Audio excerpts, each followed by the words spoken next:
Protect your privacy online with the best VPN for gaming, ExpressVPN, and visit expressvpn.com/ghilliemaster, linked in the description, to find out how you can get 3 months free.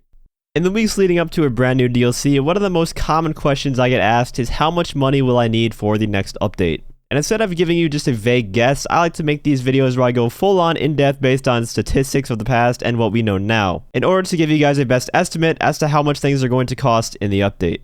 So the parameters that I'm going to use in this video are the prices of things in previous updates down to the car classes themselves, as well as the fact that prices generally go up over time as we get further into the game's life cycle. And this is going to be a prediction of how much money you generally will need on day 1 of the update if you want to own everything, not including any drip feed content, because you can always make more money further on after the update releases to purchase any drip feed content that may arrive. The most costly items in every GTA Online update are of course the vehicles, and in order to determine how much money you will need for said vehicles, we need to first determine how many could be available on day 1. In the Los Santos Tuners update, we had 10 vehicles that were available from day 1, and that is generally close to the amount of vehicles that we receive on day 1 of the update, give or take a few. Sometimes we have more, sometimes we have less. In the Los Santos Tuners update, every single vehicle had a price ranging from $900,000 to $2 million as their base price, depending on if you had the trade prices unlocked. If you didn't have the trade prices, they're mostly on the upper end of that spectrum, and if you did have the trade prices, it was mostly on the lower end. And these mostly consisted of sports and muscle cars. However, it's likely that Rockstar priced these vehicles lower than average due to the amount of customization each car had, hoping to make you pay more in the many upgrades for each of the vehicles. Based off of the information that Rockstar has given us from the trailer and the newswire, we know at least 5 vehicles that are coming into the game. There are 2 SUVs, a sports car, and potentially 2 supercars. Starting with the 2 SUVs, these are the Enos Jubilee and the Porsche-style vehicle in this screenshot. The last SUVs we received that are similar in style to these are the Pegassi Toros back in December of 2018, 3 years ago. This one costs $498,000. In November of 2019, then we got the Novak for $608,000. And as part of the Casino Heist DLC, we got the Rebla GTS for $1.175 million. You can notice a steady increase in the price of those SUVs as time went on, and considering it is now the end of 2021, I expect each of the new SUVs to cost at the very least over $1 million each. But I wouldn't be surprised if the Jubilee is even more because of the fact that it's armored, and it's based off of a Rolls Royce, which are very expensive vehicles in real life. The one sports car that is shown off is the Ducati Champion. The last sort of exotic sports car that we received was the Italia RSX in the Cayo Perico heist, which costs $3.4 million without the trade price and $2.5 million with the trade price. We don't know for sure if trade prices are returning or not, but it's safe to say that they are because they've been a thing in the past 4 or so major updates. Now, what I'm about to say might sound crazy, but I see the Champion being the first almost $4 million, if not over $4 million car for the buy it now price. Especially if those are indeed armor panels on the side of it, and it does have an armored variant, that is going to hike the price up. And then for the 2 potential supercars, the Lamborghini style car we see at the mansion, and the SSC Tua looking car that's in the garage. The last supercar that we actually got was over a year ago in the summer special update. That was the Lampadati Tigan, which cost $2,310,000, but the Krieger is even more expensive at $2.875 million, and that was over 2 years ago. If these cars are made for performance, if they do overtake the Krieger, they might very well be over $3 million for a buy it now price, and around the same price as the Krieger with the trade price unlocked. I can see these cars being very expensive. As for the other 5 cars that we may get on launch, we know nothing about the class they're going to be in, so it's hard to make an estimate, but for a general price range for all the cars on day 1, based off of everything that we just talked about, I'm going to say between $1 to $3 million per car is what you should have saved. So if you want every one of the cars available from day 1, expect to spend somewhere between $10 to $30 million.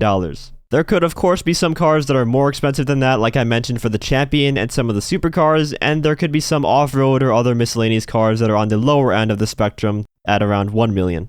Moving on to properties, the most recent property was of course the Auto Shop. This is one of the smaller properties in game and costed you roughly $4 million if you wanted to fully upgrade it. The Kasatka, however, in the previous December update, the Cayo Perico heist had a base price of $2.2 million, and when you fully upgrade that, it ends up costing you around $9 million.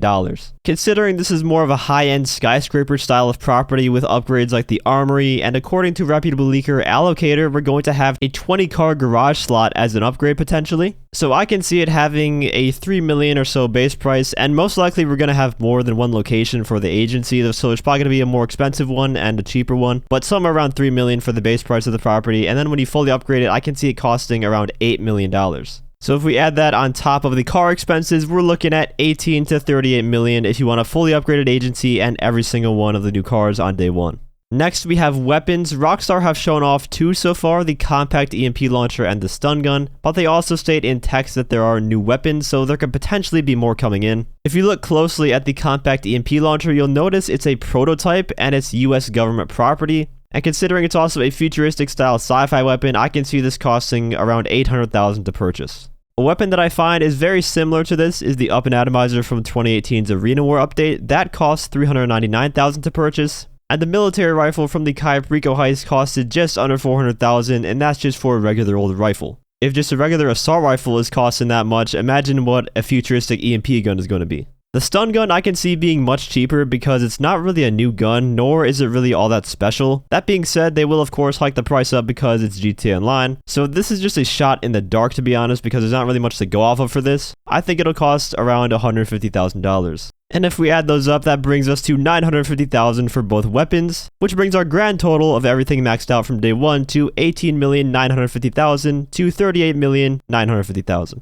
And lastly, we have to add in the clothing. If there are any new outfits or masks, those are usually very expensive. But given that we haven't seen that much new clothing, that means either they aren't focusing on that this update, or that it's all going to be a surprise. So to be on the safe side, I'm going to say a good $1.2 million to own all the clothing is sufficient. Which brings our final total to own everything in the update fully maxed out to $20,150,000 on the low end to $40,150,000 on the high end. This of course is just a price range based on my own research of past DLCs on top of what we already know so far about this DLC's content. There is still quite a lot of unknowns though. And keep in mind, this number is to own everything. I'm talking every single car, every single weapon, every single piece of clothing, the most expensive agency maxed out, which most people, even including myself, are not going to do. And so if you are one of those people that just wants to play the new content, maybe you don't want every single car, you just want a few of them. You want the new agency property, of course. So you probably want to have a good $25 million. That should get you an upgraded agency, a few cars, the new weapons, and you should have a few million left over just so you're not completely broke and you can't pay your bills.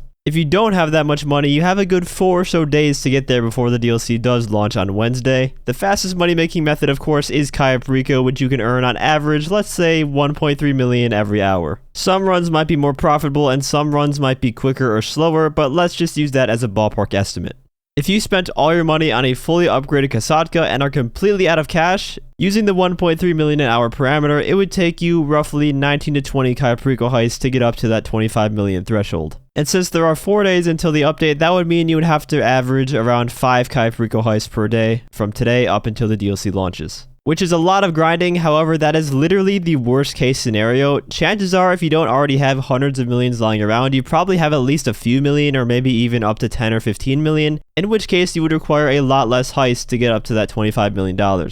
Anyways, that is going to conclude this video. I really hope you guys found this helpful and I was able to provide some insight for those wondering how much money you'll need in this next update. Let me know how much money you guys have prepared for the contract update down below. And if you enjoyed the video or found it helpful, feel free to leave a like as well as subscribe to my channel for more content on the contract DLC. I will be covering everything in depth as soon as I can get my hands on it. And as always, thanks for watching and have a great day.